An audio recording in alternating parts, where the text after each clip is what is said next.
Jupiter a séduit la nymphe Io. Il l'a changée en génisse et offerte à Junon. La déesse ne bannit pas toute crainte et confie la garde de sa rivale à Argus. Argus avait une tête entourée de 100 yeux. Il se reposait à tour de rôle par groupe de 2 à la fois. Tous les autres veillaient et restaient en faction. Quelle que fût son attitude, il regardait du côté d'Io. Il avait Io devant les yeux, même le dos tourné.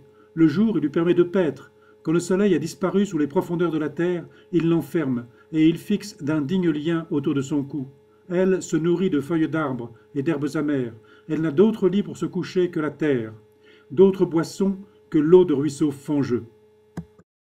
Elle aurait bien voulu tendre à Argus des bras suppliants, mais elle n'avait pas de bras à tendre à Argus. Elle tenta de se plaindre, mais il ne sortit de sa bouche que des mugissements. Leur son lui fit horreur, et sa propre voix l'épouvanta. Elle se dirigea vers les rives où elle avait coutume de jouer, les rives de l'Inachus, son père.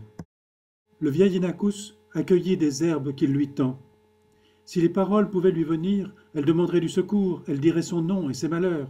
À défaut de paroles, des lettres que son pied a tracées dans la poussière ont révélé le triste secret de sa métamorphose. « Malheureux que je suis !» s'écrie l'Inachus.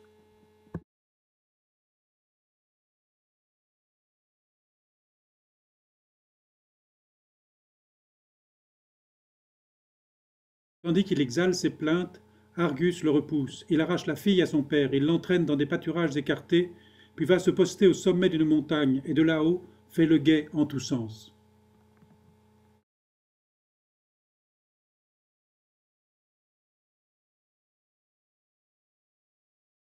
Jupiter ne peut supporter plus longtemps de voir Io accablé de si grands maux.